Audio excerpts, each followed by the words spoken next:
Welcome to Bright Ideas from Acuity Brands on Industrial Sage. This year, Lithonia Lighting celebrates 75 years, and part of that long history are the women that built this brand. Today, I'm joined by Tricia Foster, the Vice President of Marketing, and Amra Boucher, the Vice President of Marketing Enablement. Ladies, tell me a little bit about yourself first. Tell me about your story. Yep, Amra, you want to go first? Sure.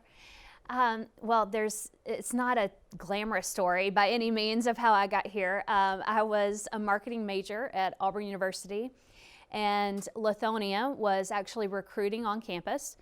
And it was not the best job market, I would say. So I was passing my resume out to every table that would take it. Ended up coming on site in Conyers for an interview. And honestly, it's been so long ago, I don't remember everyone that I interviewed with. But there was one particular interviewer, and she is no longer with the company, but she's still in the industry. And I was very young and impressionable. And she was a young, dynamic manager. She had her own office. I thought that was super glamorous, right? I wanted to be her. And in the end, I accepted the offer, really due in part to my conversation with her and the opportunity that both the company and the industry could bring to me new in my career. And I haven't looked back since. That was 17 years ago. Wow. And Tricia, when did you get your start? Well, it's kind of funny when you use the word glamorous. I would say mine's probably even less glamorous. I was with another company in sales and marketing type role. And believe it or not, I actually lived in the Conyers area, and I was commuting at that time about an hour and a half away. Well, Lithonia Lighting had a marketing job open, so I purely went to interview because of location. I knew nothing about lighting. That was 22 years ago. So I've been with the company since then, a variety of roles from product to sales and marketing to training and education. Right. And so if you could think back to those people, those young ladies that you were then, what one piece of advice would you give yourself? Well, I would say be confident in yourself. I did start with a company at a relatively young age, just like Amra had mentioned, and I would say confidence is king, right? When you're in that meeting and you walk into a room full of, engineers, probably mainly men at the time, and you're scared to speak up. Let your viewpoint be known. They may not listen; it may not be the best viewpoint, but speak up and be confident in yourself. First, I would say we're still young ladies, Catherine. Both that is Trish true. And that is true. I agree. And yourself. But actually, it's similar advice that I would give to myself now, in that you need to find time to spend with other people networking both in the company and outside the company.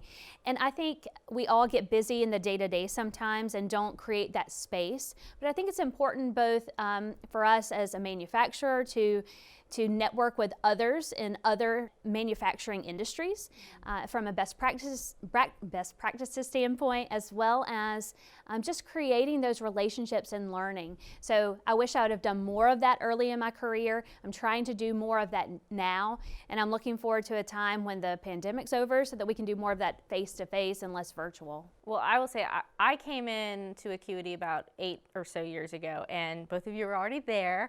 And I would say those two pieces of advice definitely are characteristics I saw you two exude for the rest of the industry, for the rest of the company when I got here. And I know that we have a leadership program, a mentorship program at Acuity. So could you tell me a little bit about how maybe mentorship shaped your career or shaped your trajectory at the company? Well, you know what? I don't think we have enough time for me to tell you how important that is. I was very fortunate. My mentor is a very successful person in the industry, very well respected. And just like any good mentor, she was great at being a sounding board and giving me advice and things like that. But honestly, I think the most impactful thing she did for me was challenge me and push me outside my comfort zone. I remember a time 21 years ago, I received a phone call when I first got to the office, and she said, "Trish, come over to the training center and meet me in this room." I didn't even know she was in town. So I went and met her in the room. I walk into all these video cameras, and I said, "What's going on here?" And she goes, "Today we're going to work on your presentation skills and work on your presentation style." And that's what we did for 8 hours. I received a lot of brutal feedback that day, but very constructive, and it really changed really my career path just by her spending that day with me and making me feel comfortable doing that. That's an intense situation to be pushed into It was without any preparation. I didn't speak to her for a few days after that, but we're friends now. You know, I think for me, mentorship has always been less purposeful and more organic. And I don't know if that's it's less philosophy and more just personality style for me.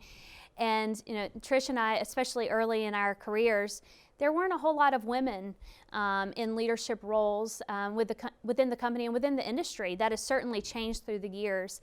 But I've had a lot of really important mentors, I would say, at different points in my career that have helped shape both me professionally and personally.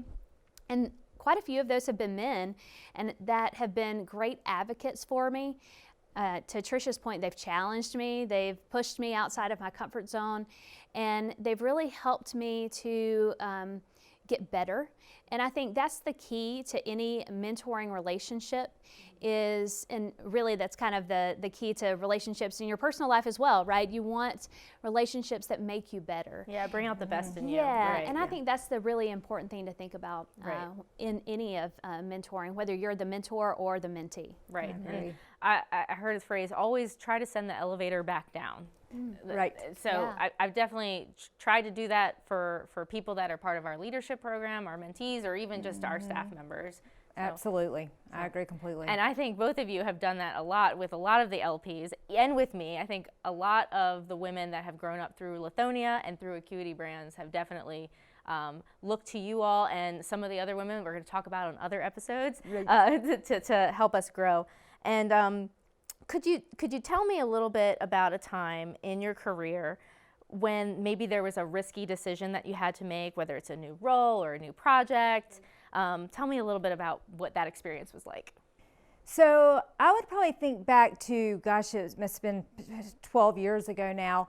I was managing the training and education department, and I knew that I wanted to transition into a sales role.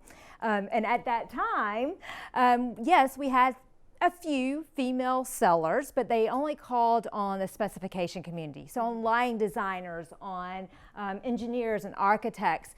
It was unheard of to have a female calling on contractors and distributors. So Wow. an opportunity came up. I interviewed for the position and actually got the position. I was a little bit terrified and scared because I was entering into this man's world. And internally, we actually had men that didn't believe that a female should be in that role. As a matter of Wow. fact, my manager was one of those. But he ended up hiring me.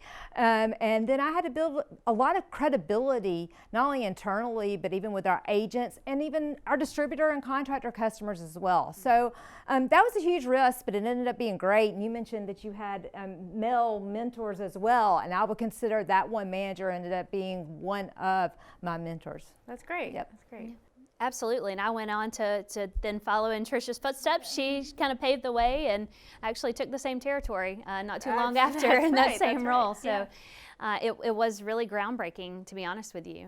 And then Amra actually moved, we got to mention, she moved into the regional vice president. That's role very from true. that. You're one of the early vice presidents of Lithonia and Acuity. That's Well, Correct. talk about a fish out of water at that time, but I did learn a lot, and that was certainly a risk. But I would say for me, the biggest risk was leaving and coming That's back. right. So I actually left the company to help start a new startup agency representing Acuity Brands in the marketplace. And I left with my leader, my manager at the time, and he was a mentor for me, still is someone that I have great respect for. And it was a risk. I was at a point in my career, though, I was looking for something different and a new challenge. Ultimately, I came back, decided that long-term small business was not my passion.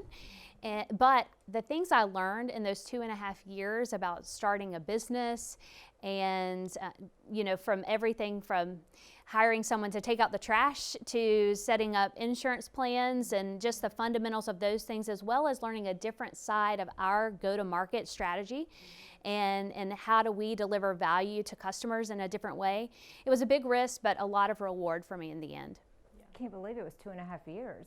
That I was gone. Yes. Wow. It felt like we snapped our fingers and we saw you back there. I was relieved. Yes, Come back. absolutely.